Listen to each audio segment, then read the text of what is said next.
Hello, moi c'est Calmette Anaïs, j'ai 29 ans et je suis la fondatrice de la marque BeUni. Qu'est-ce que je fais aujourd'hui de beau dans la vie? Alors ça peut paraître être une question simple à laquelle répondre, mais je pense que ça aura plus de sens, ce sera plus pertinent de te dire aujourd'hui en fait tout ce que je ne suis plus, tout ce que je ne fais plus. Aujourd'hui, je suis ex-fumeuse, ex-prof et ex-salariée. Et pour moi, ça veut dire beaucoup. Je sais ce que c'est que d'être prise au piège dans son travail. Je sais ce que c'est que d'être prise au piège de son addiction. Je sais ce que c'est que de subir sa vie, de ne plus avoir confiance en soi. J'ai vraiment à cœur d'aider les gens à se libérer de la cigarette, à reprendre le contrôle, à vraiment les aider à se construire une vie sur mesure, à être bien dans leur vie et dans leur travail. Et c'est quelque chose que je fais au travers de coaching, de vidéos, de conseils que je donne sur mon blog, sur mon site internet, sur ma page Facebook et en vidéo sur YouTube. Parce que vraiment, je sais que c'est pas facile de quitter son travail, d'arrêter de fumer, mais ça en vaut vraiment la peine. Et si je peux aider les gens à connaître aussi cette libération, cette reprise de contrôle, à atteindre leur objectif, vraiment, ça c'est quelque chose qui est très important pour moi.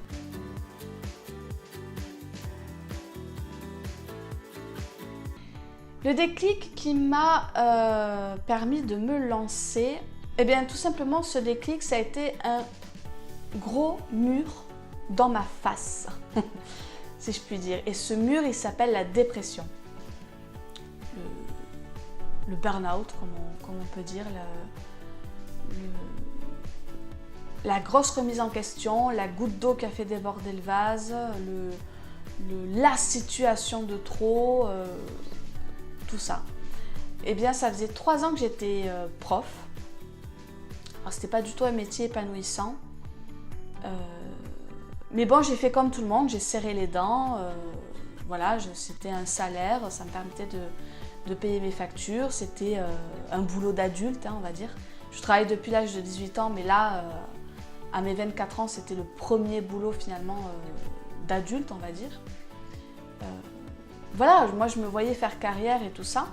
Donc j'ai serré les dents, j'ai enduré, j'ai subi, jusqu'à ce qu'à un moment donné j'éclate, jusqu'à ce qu'à un moment donné je pète un plomb et que je me dise ça suffit, je ne peux pas accepter ça, je ne peux pas accepter l'inacceptable.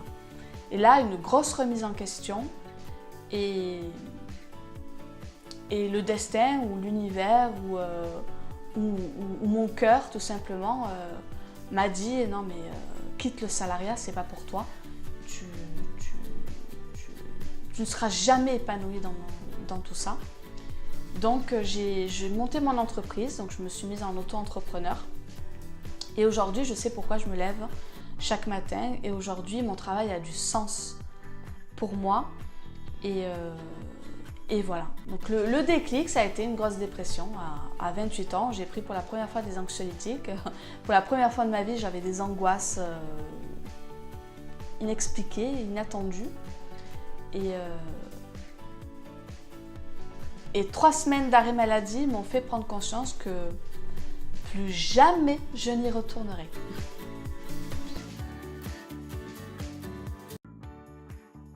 Mon moment préféré dans la journée. Alors ce serait simple en fait de dire c'est quand j'arrête de travailler, que je rentre chez moi et puis que je me détends. Mais en fait pas tellement. Mon moment préféré, je pense que c'est le matin, très tôt, entre 5h et 7h. Alors c'est un moment en fait qui est beaucoup plus agréable pour moi dès que les beaux jours arrivent. Donc là à partir d'avril jusqu'à octobre. le matin de 5h à 7h. C'est le moment le plus calme. C'est le moment où j'ai les idées les plus claires, finalement. Un esprit plus clair. Et où en fait j'apprécie énormément de faire mon travail d'écriture, de la méditation, ma morning routine, c'est-à-dire d'aller me balader, d'aller voir le lever de soleil. Donc c'est pour ça que les beaux jours, du coup, c'est quand même plus agréable d'aller voir le lever de soleil à ce moment-là. Mais ouais, de 5h à 7h, je pense que c'est un de mes moments préférés.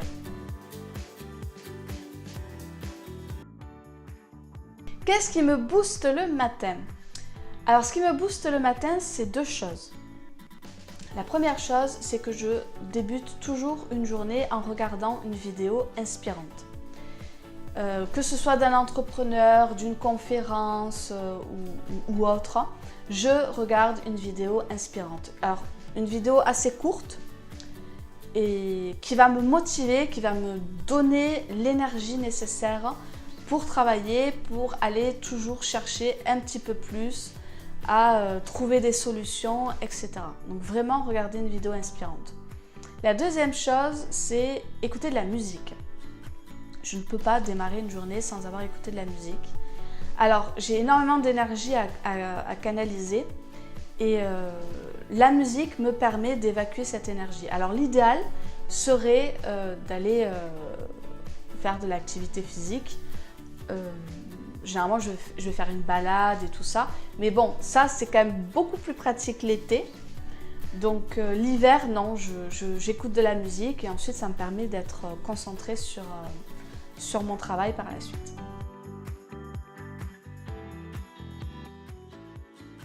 Mon plus gros challenge, je pense que c'est connaître sa valeur.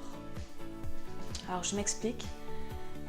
J'ai quitté le salariat, donc avant c'était facile. Quelqu'un me disait, voilà, tu vas travailler de telle heure à telle heure, tu vas faire telle activité et pour tel montant. Donc c'était quelqu'un d'autre qui évaluait, qui déterminait ma valeur. Aujourd'hui que je suis entrepreneuse, je dois déterminer moi-même ma valeur. Donc c'est-à-dire que je dois savoir en combien de temps je monte un projet, combien de temps j'y travaille, l'énergie que j'y mets, quel prix je vais mettre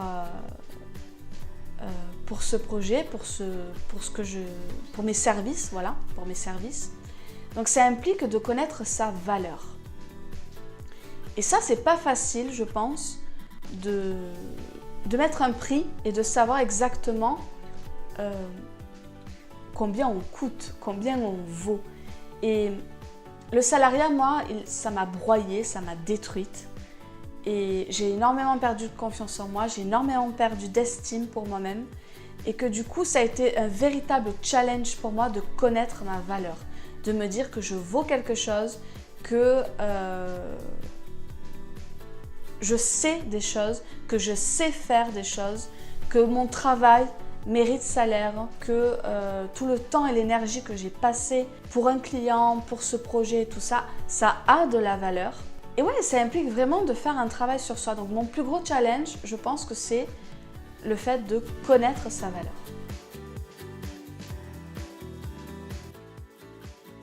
Mon meilleur conseil pour ceux qui souhaitent entreprendre, libère-toi de tes pensées, mais vraiment, commence à penser différemment. Si tu commences à penser comme la masse, c'est foutu. C'est foutu. J'ai plein de conseils à donner aux gens, comme le fait de s'entourer, d'avoir un réseau. En fait, je pense que le meilleur conseil, c'est de demander conseil à quelqu'un qui a réussi exactement ce que tu voudrais réussir. Je pense que c'est ça, le vrai conseil. Et cette personne-là va t'aider à penser différemment et va te montrer que penser différemment va t'aider à entreprendre. Vraiment, c'est ça. Tu pourras passer énormément de temps à apprendre la technique, des logiciels, etc. Oui, d'accord. Mais ça, c'est à la portée de tout le monde. Avec un petit peu d'effort, un petit peu de pratique, et des heures à lire le manuel, tu peux y arriver. Mais le plus dur, ce sont les pensées limitantes.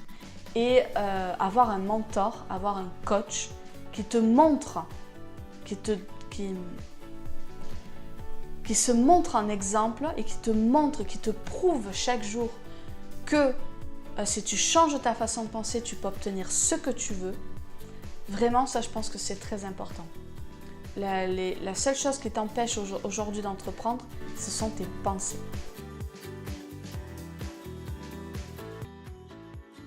Alors, ma devise pour tout déchirer. Alors, j'en ai pas qu'une, j'en ai plein, mais si je devais en choisir qu'une, je pense que ce serait celle-ci. Tout va pour le mieux quand tu comprends que la vie n'est ni un problème à résoudre, ni un jeu à gagner. Mais vraiment, beaucoup de gens, et moi la première, je pensais qu'il fallait résoudre ma vie, qu'il fallait toujours trouver un sens, toujours trouver une solution, toujours résoudre les problèmes et que toute ma vie en fait serait une quête de sens, une quête de solution et qu'à la fin de ma vie j'aurai enfin la solution. Eh ben non, eh ben non, pas du tout. Je veux dire, la vie c'est pas un problème. C'est pas un problème d'être en vie, c'est pas un problème de vivre. Ça c'est dans ta tête. Et la vie c'est pas non plus un jeu qu'il faut absolument gagner. Il y a pas de les perdants, les gagnants et tout ça. C'est vraiment une mentalité omniprésente dans notre société et moi-même j'y ai cru, mais pas du tout. La vie c'est pas je gagne ou je perds, la vie c'est je perds, je gagne. Je gagne, je perds, je gagne, je perds. C'est tout le temps pareil. Tu vas échouer et c'est pas grave et tu vas atteindre tes objectifs et ça c'est cool. Mais tu peux pas lâcher l'affaire parce qu'à un moment donné tu vas échouer une fois. Non, échouer, tu vas le faire plein de fois. Et gagner aussi. Mais ça fait partie de la vie. La vie, c'est pas un jeu. C'est pas tout ou rien. C'est pas perdant-gagnant. C'est la vie.